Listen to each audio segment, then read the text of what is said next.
This is Israel's national security minister, Itamar Ben-Gvir, or as I like to call him, fascist Peter Griffin, saying openly, publicly, there is no such thing as Palestinians.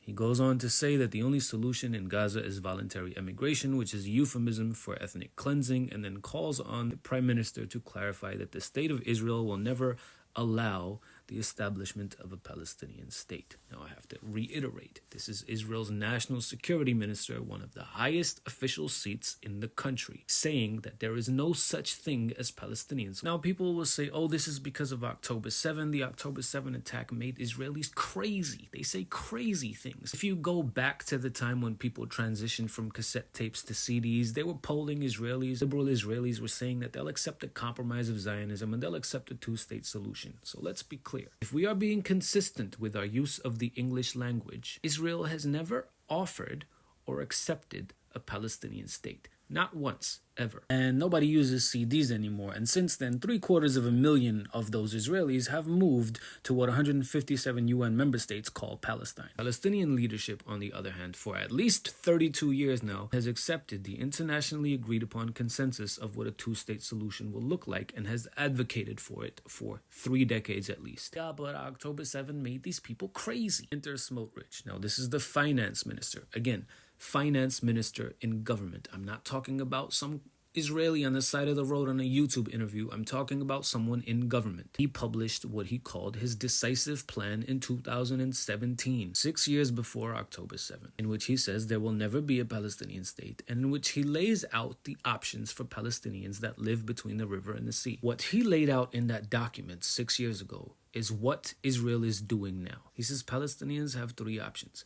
They can live in peace as secondary citizens in an apartheid state. They can leave, or they can fight and die. As things stand currently, Israel has effectively annexed 58% of the Gaza Strip. Israel has de facto already annexed between 60 to 80% of the West Bank and is trying to formally annex around 80% of the West Bank while building settlements in Jerusalem and in the West Bank, thereby intentionally making the prospect of a Palestinian state impossible. He says in this plan, the way that we will go about doing this is by setting up settlements deep inside the territory and moving hundreds of thousands of Jews there. That is exactly what Israel is doing. Did you know that in the last 2 years, Israelis have killed 1 child every 3 days in the West Bank? Not 1 person, 1 child every 3 days is killed in the West Bank, where Israel is not at war. Israeli civilians, that is, so-called settlers, not the military, Israelis are now carrying out 8 terrorist attacks on Palestinians in the West Bank every single day. 8 attacks every day, and it is having the intended effect of moving people from where they live so that Israelis can go and live there. This unprecedented number of daily terrorist incidents from regular Israelis is occurring alongside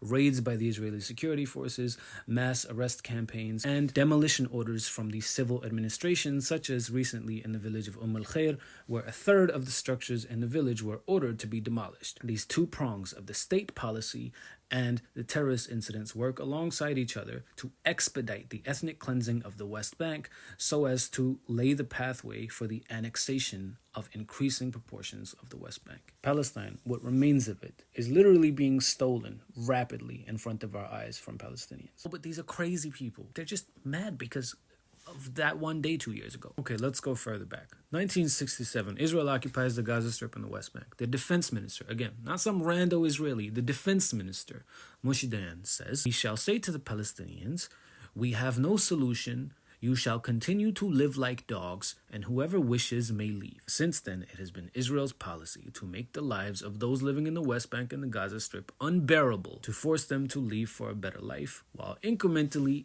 eating up chunks of the West Bank with Israeli settlers. In the Gaza Strip, whenever it has the pretext and it has the assurance from the international community that they won't turn the lights off, they bomb the fuck out of it. Back to fascist Peter Griffin. He calls on the Prime Minister to clarify that there will never be a Palestinian state. Well, the Prime Minister of Israel has for at least 10 years explicitly said that there will never be a Palestinian state. Likud Party's platform from the 1970s says that between the river and the sea will only be Israeli sovereignty. This has been their position for 50 years, having never once agreed, again, if we use the English language consistently, to a Palestinian state. And Benjamin Netanyahu reiterated this 7 weeks ago in front of the entire international community at the UN General Assembly. He said, "It's not me, 90% of the Israeli parliament agrees that there will not be a Palestinian state. He says, and I quote, "It's not a fringe group." He says, "This is not my position. This is not the position of some crazy extremists."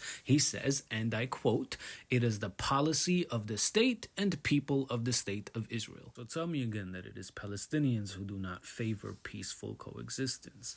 Tell me that it is Palestinians who do not want to coexist peacefully alongside Jews, the same Palestinians whose homes Jewish activists and journalists are living in and eating in and tweeting from currently in the West Bank right now today. Tell me that the phrase "from the river to the sea" makes you shiver in your boots when the Likud party platform told you 50 years ago that there will only be Israeli sovereignty between the river and the sea. Tell me how that is not a statement of, at worst, genocide, at best, ethnic cleansing and apartheid. But somehow you think it is genocidal to say, from the river to the sea, Palestine will be free. Not Palestine will be Muslim, not Palestine will be Christian. Palestine will be free. The so-called Israel-Palestine conflict is a moral arbiter. It's a red line, and it should be. Because the bottom line is that sometimes in life, you cannot agree to disagree, because I cannot agree to die. How do you coexist with someone who fundamentally considers their existence to be contingent upon your non-existence?